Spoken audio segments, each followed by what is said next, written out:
so excited that you've joined us for another episode of Meet My Mississippi Authors and Artists. Today we have another author with us with that long literary history of great writers in Mississippi. And who do we have here today? Merle Temple from Tupelo. Originally lived down near Nettleton, and happy to be here. Happy to see you again. Yes. I usually start my interviews kind of going back to where we first met each other personally for the first time. I think it was you had a authors thing for Gumtree Festival. You did an author symposium, kind of like a whole author group fair. Yeah. Do you remember that? Yeah, I actually met you before that. Actually. Oh, where did we meet? Weren't you at the Arthur Rodeo in Senatobia? Yes. Okay. Was that before that? Yeah. Okay. So many events. Hard to keep up with. Yeah. Okay. Yes, the Arthur Rodeo in Senatobia. Yeah, Northwest. Yeah. Northwest. Okay. And then we met. You organized a thing for the authors during the Gumtree Festival. Right. Yeah. Well, we were so far down on the other side of the street from the Gumtree, but still we got a lot of people. It was a success. I thought it was a success. Well, it wasn't quite what we hoped it would be, but you never know. Exactly. And you're always at a lot of the Elvis events and all kinds of things. You're everywhere. And we love in the schools, and you're in Florida with your book and just everywhere. We love that. Yeah. So, again, tell us your background of what you did before you really started getting into this writing thing. Well, my books are 5 now in the Michael Parker series, and they're written as fiction, but they're drawn from my life, my tumultuous life, and Michael Parker in the books is really based on me. And truth is stranger than fiction, and that's certainly true in my case, because so much has happened to me in my life, good, bad, ugly, and tragic. It's all in the books. From my time in law enforcement and the first drug wars as an agent in the Mississippi Bureau of Narcotics, held hostage, ambushed, lured out near Memphis to be assassinated, fought corrupt politicians all the way from Jackson to the White House. I know that shocks you to know they're corrupt politicians. And, just things I encountered in the bureau days and the corporate world and the political worlds and campaigns I was involved in, and what I call the unholy trinity of politics, crime, and business. And we see on Facebook a lot of your pictures of the big high people that you come across in government and pictures you've taken, and we love that to get the history of where you came from with that. Yeah, everybody tells me, I said, you're like Forrest Gump. Right. If you name a person, you've been there, done that. It's like you have an association somewhere in it. I love that. Well, life is like a box of chocolates. You never know what you're going to get. Well, I'm telling you, with your life, I mean, you come up with something every day. I'm like, oh, was he there? My goodness, he knew that person. He touched that person. Yeah, it's a theory about so many degrees of separation in the world. From Merle Temple. If you talk to somebody long enough, you can find that you'll connection. find some. It's like, you were at that concert in 1979. I was too. You were on the 4th row. I was too. Right. You keep on, and it's a small world after all. And, absolutely. But the books have been really well received. The Ghost of Shade of Pale, which actually was the first book written. Now it's 3rd in the timeline. Now there have been 2 prequels written, but it became the all-time best-selling novel in the Barnes and Noble store in Tupelo. Right. And then we. Became the all-time best-selling author for the LifeWay store in Tupelo, which is now closing, which is breaking my heart and a lot of hearts. And I love that because you're there a lot, and you just get to greet the people who come in and sign the books and all that. I love that when you posted that on Facebook. Just being there with the people and talking to them and seeing them. I love it. We hear so many tragic stories, so many testimonies about how God has saved their lives, and a lot of tears in that store, and a lot of prayers, and it's really it's going to leave a big void in Tupelo. Every time I look over there, I'm like, why are they leaving? The good things are leaving. That store's been there forever. I mean, oh my goodness, we're just. So tell us about ICC.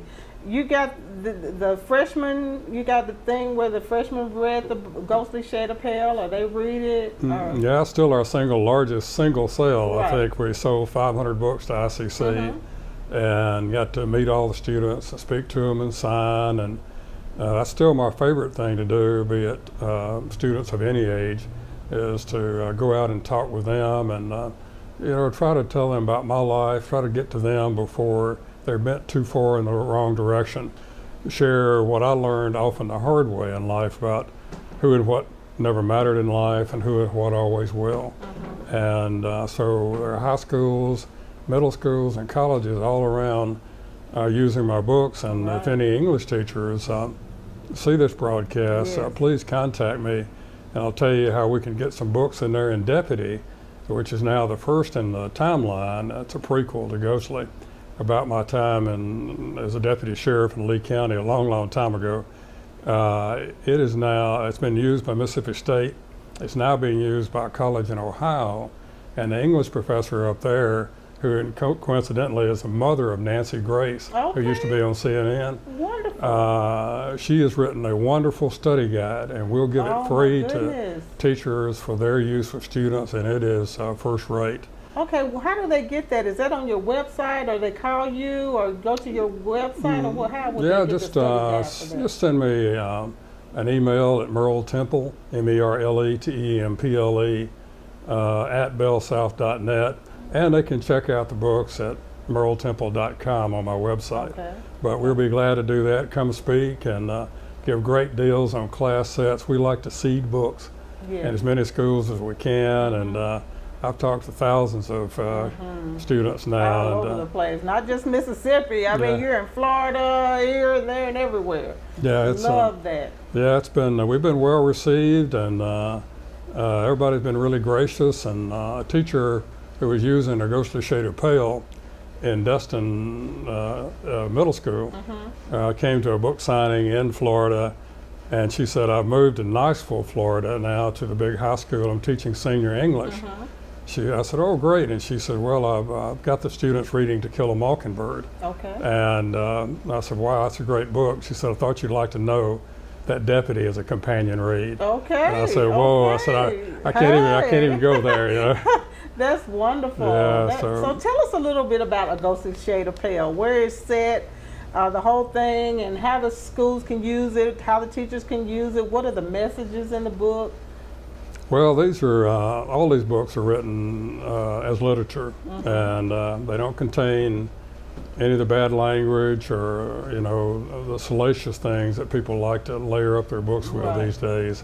They're like novels used to be, novels I grew up on, and so there's always it exposes readers to the reality of the world, things that I saw, the darkness in the world. But also it always has a thread of hope in the books. It's uplifting, and they're uplifting and edifying. And people write me all the time and tell me that they have read the books more than once. A lady from Georgia recently wrote me and told me, she said, I'm reading your books again. And I said, oh, well, thanks. And she said, no, this is the 5th time. There's so much in the books. They're not light reads. They're not skim through it. I know this plot. I've seen it 100 times before. You blow through it and then throw it in a waste can. Not this. They're layers and layers in there. They make you think and hopefully point you toward the cross too, because this is also my ministry. And they just brought it LifeWay. They brought a man who just got out of prison in Texarkana, federal prison. He wanted to meet me, and he came with some Christians there at LifeWay, and he was kind of nervous, and he said, I just want you to know your books are in Texarkana prison. They're worn out from men reading them. Wow. And he said, they've done a lot of good, and he said, I took one to the head of one of the worst gangs there, very violent people. I won't name the group, but they're very violent, and he said he took his life in his hands to take the books to this man. The man came to him after he'd read half of it, very angry, threatening him right up in his face. And he told him, this can't be true. He said, God can't love me like he loves Michael in the books. He can't protect me like he did Michael in the books. And he said, he can, and he does love you. And he said, I thought he was going to kill me. He said he left. He said he finished the books. He accepted Christ. He left this violent gang, they beat him and stabbed him because you don't leave that gang once you're in, but he survived. He said the last we heard of him, he was transferred to another prison, and he was leading Bible studies built around your book. Oh my goodness. And that's what this is all about, because a lot of people who will never pick up a Bible, never go to church, will pick up these shoot 'em up tales from my life. They're exciting, and Criminal Minds in Hollywood liked them and called me to Hollywood. And then they get ambushed by the Holy Spirit when they read these books. And so we've been accepted in Christian circles and the secular circles too, because Criminal Minds, the popular TV show in Hollywood. Yeah, that's what I was going to get to. Now, how did that all come about? That they were kind of optioning it for a movie, or wanted to do some things, or thinking about a script or whatever. Yeah, well, it was very exciting, and but I knew. I had a friend who was a cousin of Jim Clemente, and Jim, the Criminal Minds is based on his life. He was a top FBI profiler and a first responder at Ground Zero, and later got sick from that and retired early and went to Hollywood after he'd helped him set up the TV show Criminal Minds. Became their advisor and writer, and then later producer. And so I wrote Jim and said, I know your cousin. And I said, could you read this and tell me if it's any good, if I should do humanity a favor and burn all copies in a midnight ceremony or something? And he said, sure, I'll get with it as soon as I can. We're really busy.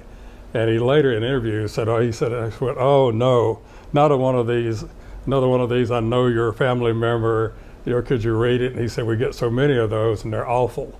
And I waited and waited, and finally one day it popped up in my email in my inbox, and I was afraid to open it. I figured he's going to say, why'd you waste my time on this dribble and didn't give up your day job, did you? And he said, I'm sorry it's taken so long, I've been really busy. He said, I'm not quite finished, but I had to stop and write and tell you, you're not only a great writer, you're a great writer of American literature.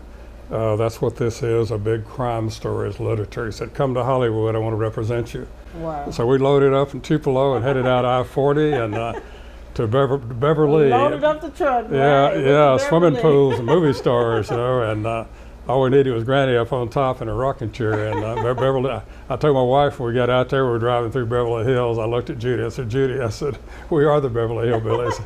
And so we signed for the cast of Criminal Minds and Major Crimes, and did radio and TV interviews out there. Met with producers, and had a big book signing in the edge of L.A. That's exciting. And signed more books at that LifeWay store, which my friend in Tupelo set up for us, even though no one knew us.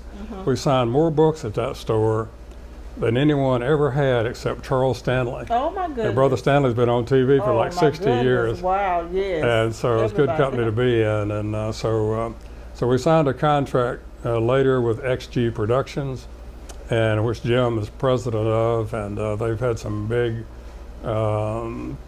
series and programs they've done for TV, and have been very successful. And XG stands actually for ex-G-Men. Okay. And they're all former federal agents. Okay. And who've made it big in Hollywood and trading their stories and telling their stories, kind of like I do. Right. And except mine is a ministry. But so they've been pitching it. We've been very close to a TV series, time or two, and then it'll cool off. But that's the way it is in Hollywood. Yes. And so when I went to Hollywood, they really didn't know what to make of me. I don't think they'd ever met a Christian from Mississippi before. And when they found out that I wouldn't sell my soul to the highest bidder, they're like, we've never met anyone like you before in Hollywood. And they looked at me like Scotty had just beamed me down from a Starship Enterprise. But we met a lot of nice people too, and even the ones who weren't believers liked the writing. And that was God's plan all along. And so the books now are in shelters and prisons and libraries, and resellers are selling them over and over around the country and around the world. And I do radio and TV interviews, and I tell my friends, don't feel bad if you have to sell the books to some of these resellers, thrift books and so on, or to donate them. I said, because you're spreading the gospel. It's not going to hurt my feeling. I want people to read the books. Right. That's the whole purpose and that's of every author. They just want the books out there. Really, they really want their message, whatever it is, out there. And so the reviews have been good, Christian and secular. And when Beverly Hills, when I was interviewed, at the end, the host, it was a great interview, and Mel Gibson's son mic'd me and powdered my big shiny head, and signed one for his dad. And but at the end, the host said, well, kind of gritted her teeth. She said, well, it's Christian. She said, but you got to get it. The writing's so good. And I went, yes. And so we've just been blessed and received very well here and there, and just can't wait to see what God has waiting for us around the next bend. This book's kind of like a modern day Pilgrim's Progress for people who've read that classic. It's one man's journey to God, and all the things that happens to him happened to me along the way, and truth is stranger than fiction, as I said, and some of this you just won't believe. And most people, when they meet me, if they read all 5 books, they said, I have 2 questions. They said, number 1, how are you still alive? Right. And number 2, you must be 150 for all this to happen to one person. Things, my goodness. And I said, well, there's some days I feel like I'm 150. So now tell us some of the places and locations in A Ghostly Shade of Pale, like some of the drug things. Where are the locations, the settings of some of them? Well, these books are novels of the South, but Ghostly Shade of Pale takes place in Mississippi. We were ambushed in Columbus. Okay. I was lured out near Horn Lake to be assassinated by 2 hitmen. And down near Tylertown, down south, I was where I was held hostage when I was working undercover, and just here and there, Starkville, Tupelo, all around places that people would recognize. Right, and most people early on who read the books would write me or call me and say, I know who this character really was. They think they do. Yeah, because I changed the names to protect the innocent and the guilty early on. And Alan Nunley, our congressman who passed away, he read Ghostly on the plane back to Washington. And he said, I know who this corrupt politician was, and so on, and we get that a lot. Okay, now tell us about Deputy a little bit. Tell us a little bit about this whole thing of Deputy. Excuse me. I love that cover. I love all your covers. This one I really fell in love with the colors I love, and then I just love Deputy. Well, Deputy, I don't usually use real pictures. I couldn't resist it on the cover of Deputy. I have a picture of me standing by a patrol car in Tupelo about, I think it was right 1971 when that was made. And I was interning with them out of Ole Miss before I graduated and went to Bureau of Narcotics. Excuse me. And so it's all about the life of a deputy sheriff, and Jim Johnson in Lee County endorsed the book, and that was a big help to us locally. And it's all about that, and a lot of interesting people show up and in the book, and Elvis came down 8 days after meeting with Nixon. His picture's on the back with my sheriff, Bill Mitchell. He came down to get his badge, because when he was young and not famous, he used to sit in with Bill and his band, because Bill was a champion fiddle player. And so he came down to get his badge 8 days after meeting with Nixon in the White House in that famous meeting. So the inside story of that is in there too. And Be Still My Heart, everybody knows what a big Elvis fan I am. Yeah, well, it was, he was very nice, and it was 4 days after Christmas, and he bought food for everybody, including the inmates in the jail, and a very nice man. Wonderful. Okay, now tell us a little about Blood on the Ground. Well, Blood on the Ground is another prequel that now comes after Deputy in the timeline, a prequel. Both of them are prequels, Deputy and Blood on the Ground, to Ghostly Shade of Pale. But Blood on the Ground was things I didn't have room really a space to tell in the Ghostly Shade of Pale, and it's all undercover. When I was undercover in the Bureau of Narcotics, and people can read, there's so much in Blood on the Ground, and I wanted to write it to show kind of how we got to where we are now in this country, because I told somebody I should have subtitled it to all the communists I've known before, like the old song, to all the girls I've known. And but we met a lot of people, and they weren't just drug dealers. Some of them were revolutionaries, hated America, wanted to bring down America and usher in communism. And some of them leaked my name to underground newspapers. And one time during the midst of a drug deal, when I was counting money out on the table down south of Starkville, and I was counting money out, the drug dealer said, "Oh man, I've got to warn you about this guy." I said, "Oh yeah, who's that?" He said, "Well, he's hurting a lot of people." And I said, "What's his name?" He said, "Merle Temple." And I almost stopped counting. Oh my goodness. And I said, but I forced myself to go, and I said, "What does he look like?" And he described me to a T, and then described the car, which was right over my shoulder out the open front door. But I think that I was lucky, fortunate that I think he was probably into his own wares and might not have been thinking too clearly. Right. But when I left that day, I told him, I said, when I left, I said, well, I'll be on the lookout for him, and I'll take care of him if I see him. And but when I got back to Jackson, I said, I need a new look, and I need a new car. Right. And but I kind of explained that, and it's a deep descent into the underworld that we went into that honestly we weren't prepared for. College, criminal justice courses, you know, while they were very good, they didn't prepare us for what we were going into, because we grew up in an age when, you know, it was just a different world, and now we went into a world where all the rules were broken, and it was just a buffet of forbidden fruits laid out before everyone. And sometimes some of the young and innocent guys that came in there, it messed up their heads. And but thank the Lord that didn't happen to me then. But it was, like I said, something we just weren't prepared for. But made great friends in those days. And the ones who are no longer with us, you know, they live again.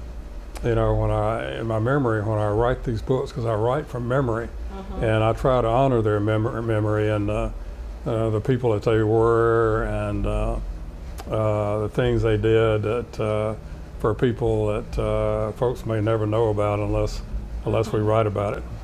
That's wonderful. I love that. So you have how many books? Now say it again. How many books do you have, and what's the first and what's the last one?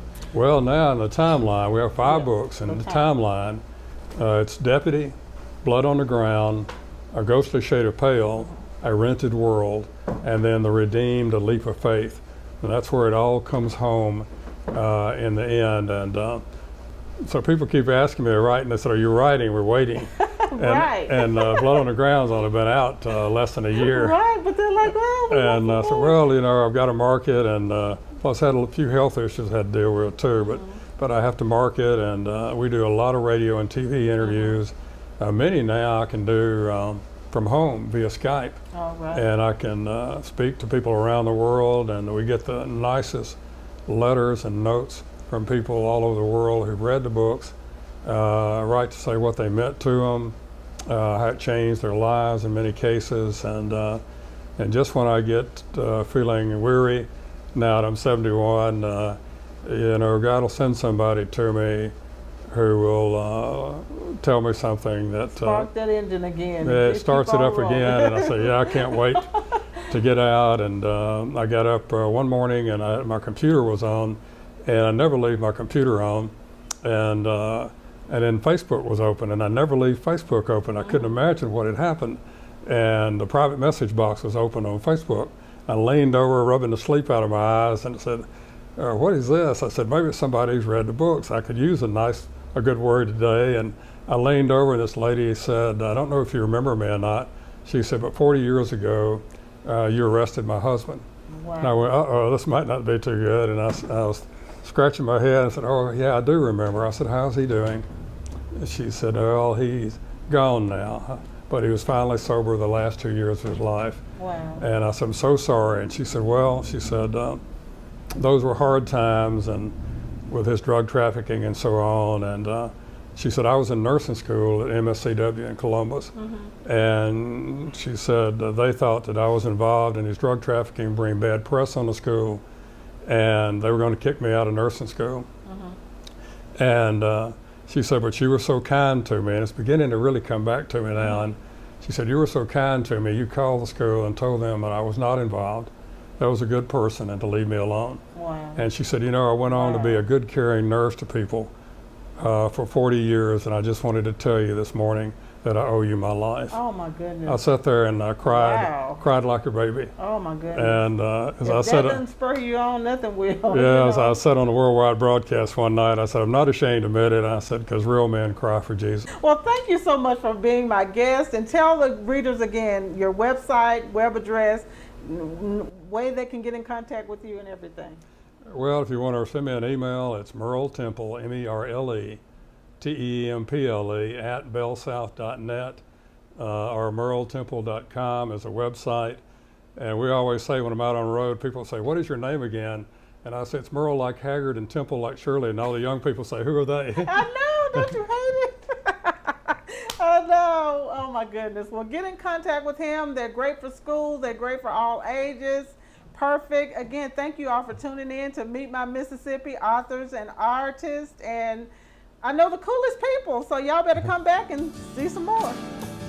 Rocking chairs in front yard swings, hot cornbread and turnip greens, coleslaw and barbecue, watermelons on the vine for me and you.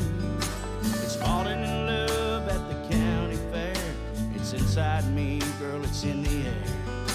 It's who I am through and through. It won't take long till it gets to you. It's everywhere. Mississippi magic is sweet molasses breeze. God, country, family, that's what it means.